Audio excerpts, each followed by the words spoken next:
What's up, Jaguars? Mr. Crowder here. We're going to talk about Act 1, Scene 5 of The Diary of Anne Frank. I'm going to read it, the first part of the scene to you, and then we're going to talk a little bit about what's going on.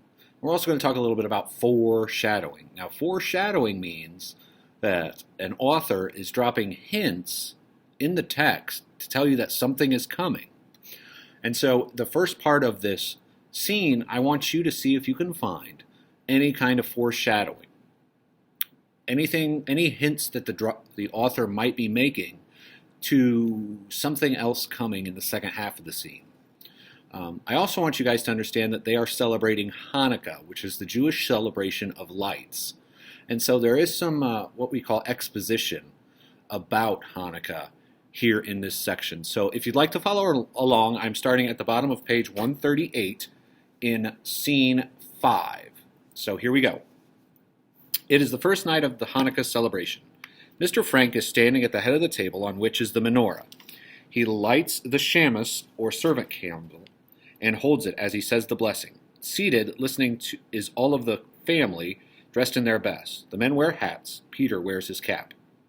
Mr. Frank, reading from the prayer book. Praised be thou, O Lord our God, ruler of the universe, who has sanctified us with thy commandments and bidden us kindle the Hanukkah lights. Praised be thou, O Lord our God, ruler of the universe, who has wrought wondrous deliverances for our fathers in days of old. Praised be thou, O Lord our God, ruler of the universe, that thou hast given us life and sustenance and brought us to this happy season. Mr. Frank lights one candle on the menorah.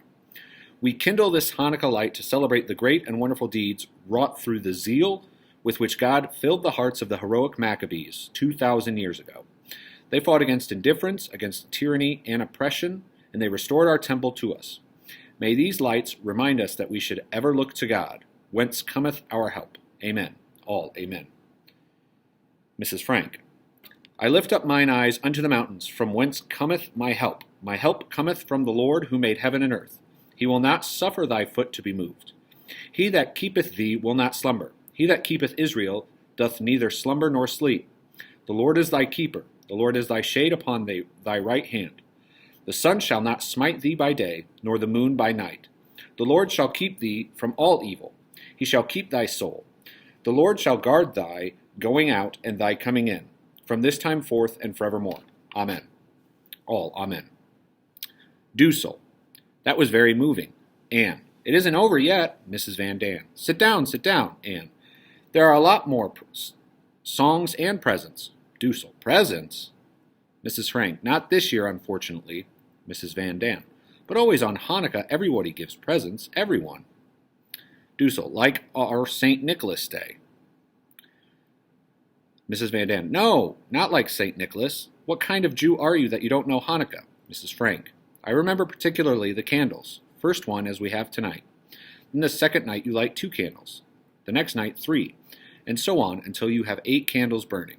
When there are 8 candles, it is truly beautiful.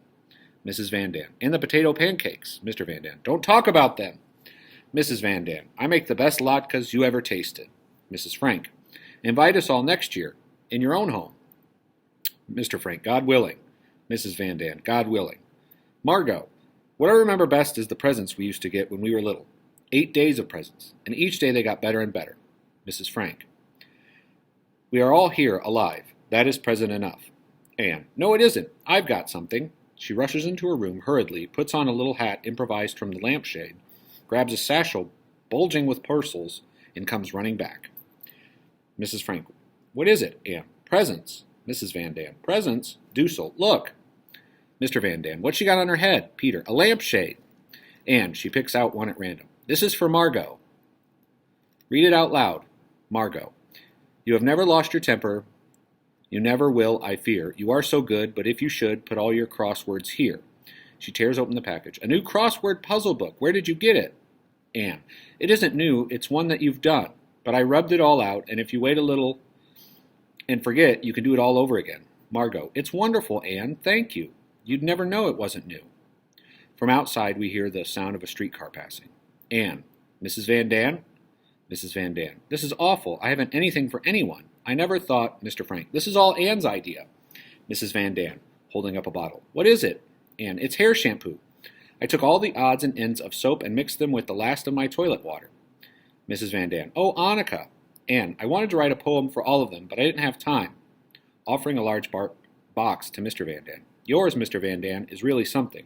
Something you want more than anything, as she waits for him to open it. Look, cigarettes. Mr. Van Daan. Cigarettes, Anne, 2 of them. Pim found some old pipe tobacco in the pocket lining of his coat, and we made them, or rather, Pim did. Mrs. Van Daan. Let me see. Well, look at that. Light it, Pooty. Light it. Mr. Van Daan hesitates. Anne. It's tobacco. Really it is. There's a little fluff in it, but not much. Everyone watches intently as Mr. Van Daan cautiously lights it. The cigarette flares up. Everyone laughs. Peter. It works! Mrs. Van Daan. Look at him. Mr. Van Daan, spluttering. Thank you, Anne. Thank you. Anne, handing her mother a piece of paper. For Mother, Hanukkah greeting. Mrs. Frank. Here's an IOU that I promised to pay. 10 hours of doing whatever you say. Signed, Anne. Dussel. 10 hours of doing what you're told. Anything you're told? Anne. That's right. Dussel. You wouldn't want to sell that, Mrs. Frank. Mrs. Frank. Never. This is the most precious gift I've ever had. She sits, showing her present to the others. Anne hurries back to the satchel and pulls out a scarf. The scarf that Mr. Frank found in the first scene. Anne, offering it to her father. For Pim. Mr. Frank. Annika.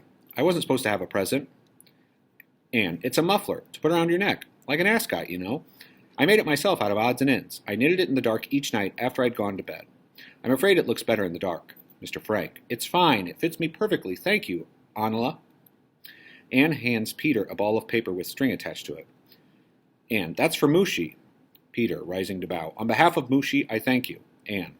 And this is yours from Mrs. Quack Quack, as he holds it gingerly in his hands. Well, open it. Aren't you going to open it? Peter. I'm scared to. I know something's going to jump out and hit me.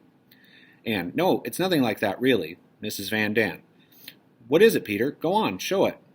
Anne. It's a safety razor. A what? A razor. Mrs. Van Daan. You didn't make that out of odds and ends. Anne. Meep got it for me. It's not new. It's second-hand, but you really do need a razor now. Dussel. For what? Anne. Look on his upper lip. You can see the beginning of a mustache. Dussel. He wants to get rid of that? Put a little milk on it and let the cat lick it off. Peter, starting for his room. Think you're funny, don't you? Dussel. Look, he can't wait. He's going to try it. Peter.